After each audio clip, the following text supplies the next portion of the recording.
not only are you guys diving into franchising after this long, but you have 38 franchises in development currently that are sold, not open yet. That's got to be super exciting. Yes, yeah, super exciting, super humbling.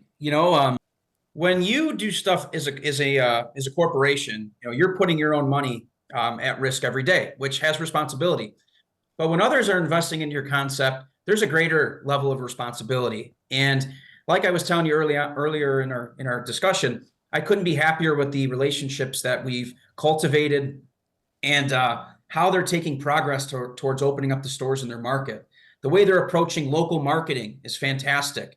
The way that they're networking with other business owners, the local, joining the Chamber of Commerce again, right? Mm-hmm. Like those are exciting things that, if they take our operations playbook and we work together, we Yeah. could hit some great results together. Yeah. Joe, this is what I love about franchising is that you bring in brilliant people that they come from their own experiences and now they're giving you feedback or input ideas that maybe you guys have thought about, from time to time, but in many cases, know that they're bringing their experience to your brand, and it takes your brand to a whole new level. It is that human capital. It's the just the mind sharing of all their experiences that makes a brand what it is today. Your grandparents would be so just so proud of what this thing has become. They are. And actually, at every one of our discovery days, my grandfather, who's 88 years old, he still sits in during discovery day. Does he?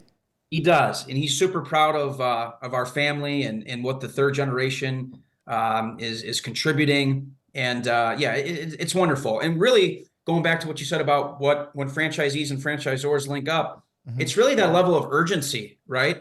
When you set your corporate budgets, you press go and then you follow up periodically. But franchising is a daily support system, Mm-hmm. and those ideas and the feedback. It's it doesn't go into a jar and you pull it out at the end of the year. You have to react very quickly to make those people successful. So it's been wonderful. Yeah. What do you think as the executive vice president, the big difference it is now being responsible for franchise owners versus, operators of the individual restaurants that you guys own? Yeah, that's a great question. Definitely thinking more long term, being at least 2 quarters ahead Mm-hmm. is definitely kind of how my mind has shifted. We used to, we could move very swiftly when it came to a new product or a new system software, right? But now we really need to make sure that things are thoroughly tested. We're getting the right feedback from our internal operators, our corporate department heads, Mm-hmm. to make sure that this is transferable in multiple markets. So that's probably the biggest thing. How big is this corporate leadership team that you guys have? Yeah. So my father is the chief executive officer. My uncle, right underneath him, is the COO. I'm the executive vice president, and then together we manage our corporate departments: marketing, accounting, IT, HR, procurement, etc. Mm-hmm. And then we have an operations team that's heavily focused on training corporate stores, franchise stores, and then we have a whole development arm of our company where we actually we have an architect on the team as well as a construction team, and my brother actually heads up the overall strategy for real estate and construction.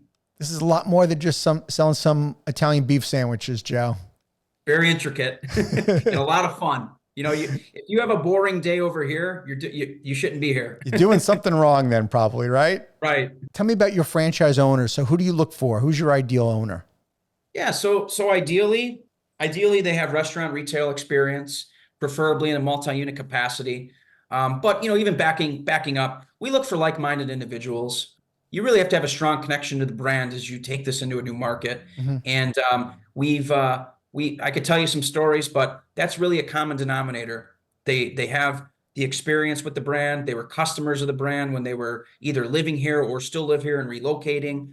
And then like-minded, the way we approach real estate, the way we think about operations, the way we want to market, right? So really making sure that people are, like-minded and optimistic, right? They're taking a lot of faith in us, and not only, we're putting a lot of faith in them as well, but just that relationship before you, the relationship you have to create before you open up a store is super, super important. So Yeah, they got to fit your culture and your family, what your brand stands for, right?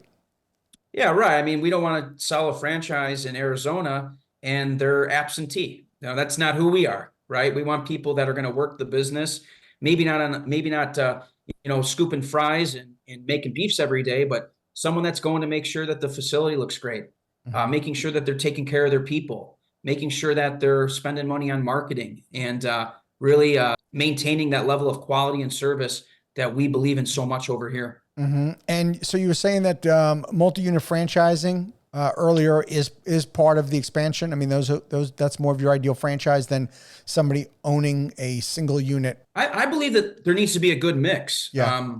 There's a lot of advantages to opening up a market of 3 to 5 locations from a personnel standpoint, from a marketing standpoint, supply chain efficiencies. But then again, there's certain single unit operators that you just love that you can't say no to. So we've done a mix of both. I would imagine some of your franchise owners are coming aboard because of the legacy that they've been customers for so long, and they love the product. And 100%. yeah, I mean, the product obviously has sold itself for many years, and it's already sold them on wanting the concept, and now bringing it to their market has got to be, super fulfilling for them to be able to do that and feeling like they could establish themselves in a market that you've never been in before. Yeah, I mean, they're in the franchising space. If you look at what we're doing as a company with Italian beef and the original, rainbow cone ice cream cone that's unique to Chicago, franchise prospects have the ability to take the first of its kind, 4,500 square feet, freestanding, double lane drive through, 2 iconic Chicago signature items to their market and be the first one to do so.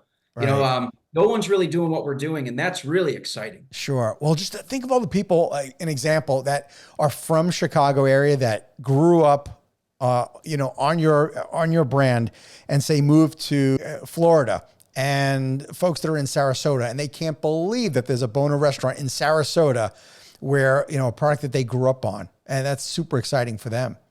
Yeah, it is. And that was part of our expansion plans to really look at where our shop and ship program is successful, why it's successful, make sure that there's it's not a must, but have a good distribution of Chicago expats and, hit those markets where we feel are where our brand is going to be recognized. So that was part of the expansion plans as well. Thank you for tuning into the Emerging Franchise Brands podcast. For additional insights, guest applications, and to stay connected, visit us at efbpodcast.com. The Emerging Franchise Brands podcast is for entertainment purposes only, and the views expressed do not necessarily represent those of Emerging Franchise Brands, its host Frank Fiume, or Emerging Franchise Group, LLC.